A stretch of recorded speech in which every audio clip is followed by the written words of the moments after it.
O presidente do Banco Central, Roberto Campos Neto, disse que a inflação implícita do país subiu muito e que está gerando desconforto para a instituição.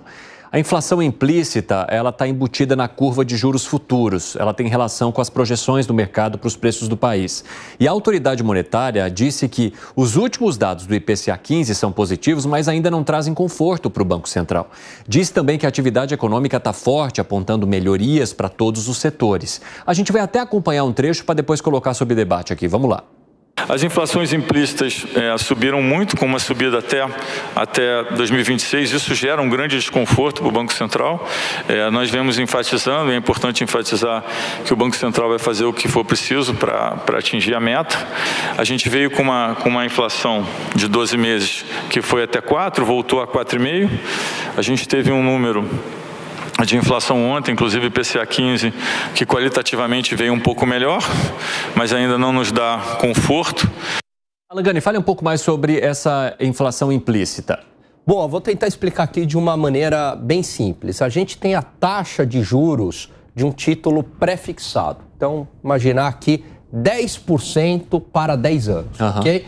Essa taxa de juros, ela embute expectativas de todas as Selics que vão acontecer de hoje para 10 anos, para esse prazo, mais um prêmio de risco. Então, a gente tira uma média dessa Selic, adiciona o prêmio de risco, chegamos numa taxa de 10%.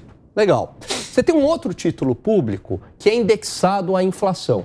Então, IPCA mais 6%, tá? É uma outra forma de remuneração. Título pós-fixado, vamos pegar para o mesmo prazo. O que é a inflação implícita?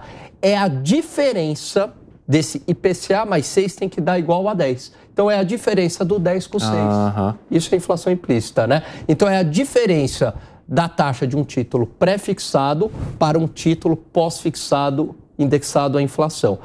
Essa inflação implícita, ela tem subido. E eu acho que ela é muito mais confiável do que a previsão do Focus.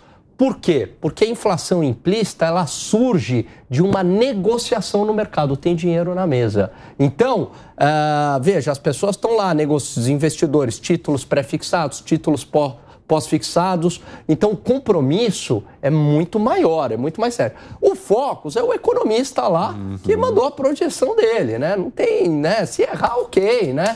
Então, eu confio muito mais na inflação implícita, que surge de uma negociação no mercado que envolve dinheiro, do que a previsão do Focus. Você confia, Piperno? A previsão do Focus, eu quero dizer o seguinte, vamos lançar um desafio aqui, porque eu vejo o Focus quase todo dia, até para me... Para dormir, sua leitura de cabeceira. É um momento assim, relaxante. Relaxante. Fala, bom, acende um incenso, lê o Focus. Do que eu vou rir agora? Aí eu pego o Focus. Então é o seguinte, eu vou lançar um desafio aqui. Na próxima segunda-feira, qualquer dia desse aí, eu faço as minhas previsões e vocês depois comparem quem foi que chegou mais perto da realidade. Eu ou o Focus? Porque todo começo de ano eu falo aqui. Inclusive, por exemplo, do PIB para o ano que vem, eles estão abaixando as previsões de crescimento. Ficaram estacionados em 2% um tempão, agora já estão falando em 1,8%. Ou seja, de novo eles estão apostando em queda. Isso é uma coisa que me diverte muito, né? Fala, Segré. Eu quero ver quando o Galípolo seja presidente do Banco Central, o que o Piperno vai falar. Porque agora toda a culpa parece do Campos Neto. Mas quando mudar o presidente e o Informe Focus continue mostrando o que está mostrando hoje, vamos ver o que o Piperno vai falar.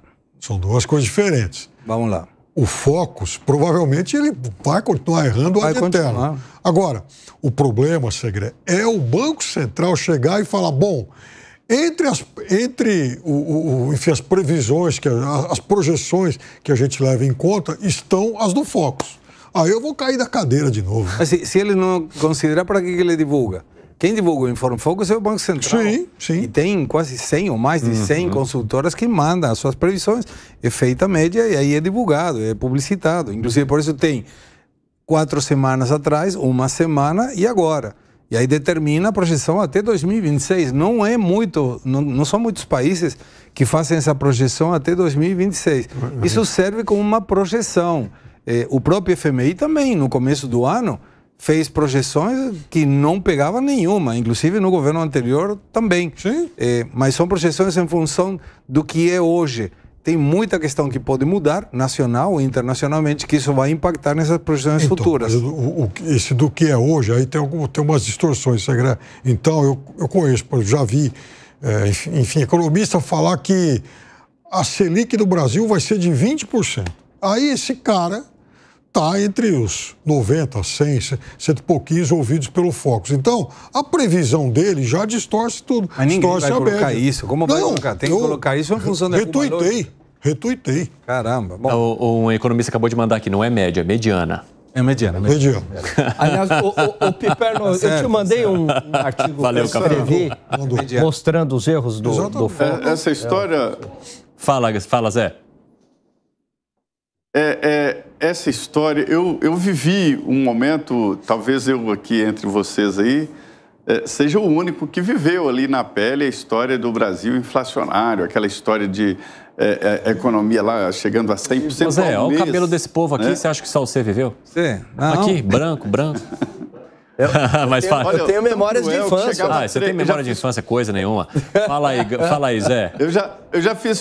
Eu já fiz conta, Cine, você que é um garoto esperto, de inflação de 3% ao dia. Isso significa que você sentava para tomar um refrigerante num bar, o chopp era de um preço e você demorava 3 horas, ele já estava de outro preço. A inflação era por hora no Brasil, né? Então eu sei. O nome disso, Alan, é memória inflacionária ou inflação inercial. Isso eu aprendi com Delfim Neto, essas palavras. Eu achei essas palavras lindas. É tipo execução, uma palavra que eu adoro. Mas inflação inercial... Sacana. Inflação inercial e memória inflacionária é o seguinte, as pessoas têm na cabeça que a inflação vai ser X. Aí ele já aumenta o preço do produto ou do serviço e aí a inflação passa a ser aquilo. E o grande pulo do gato do Plano Real foi destruir essa memória inflacionária. Foi o grande pulo. Eu acompanhei 10 planos econômicos e sei onde eles entravam algo, a gente sentia. E o grande pulo foi ali fazer a URV, andar com a moeda, aí depois a URV saía, a moeda saía sem a memória inflacionária ou inflação inercial, que agora tem esse nome aí da inflação, como é que é o nome mesmo? Implícita. Perdi. Implícita, Na economia, assim, ó, eu vou ensinar um negócio para vocês. A economia tem uns nomes assim muito esquisitos. Eu fui cobrir, a primeira vez que eu fui cobrir o Ministério da Fazenda, a Zélia Cardoso era ministra. Meu Deus. Aí o Jucimar Nastari, que era um grande repórter de economia, perguntou para a Zélia, enquanto ela saía do carro e entrava, ministra, diante desta inflação inicial e a redefinição dos parâmetros internacionais, foram um monte de palavras difíceis. Aí a Zélia olhou para ele e falou assim, Aí ele sentou e escreveu 2 páginas. Eu falei, mas como é que eu vou trabalhar num lugar desse? Escreve 3 páginas. Então, a economia era assim, meu amigo, o principal ponto de um jornal e de um veículo de comunicação.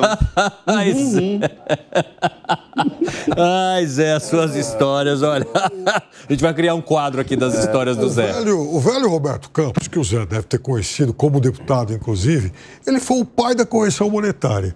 Algo do qual ele se arrependia muito. Ele falou isso muitas vezes. E isso também foi um tremendo indexador. Né? Não, e isso está presente até hoje. É difícil você tirar essas indexações, porque vai alimentando o processo inflacionário. Agora eu quero falar também um pouquinho desse momento atual, porque Roberto Campos Neto deu aí os parabéns a Gabriel Galípolo, né? E eu imagino, né, Alan Gani, que ele tenha dito também, boa sorte. Com certeza. Boa sorte e continue o meu trabalho se você quiser preservar a sua carreira.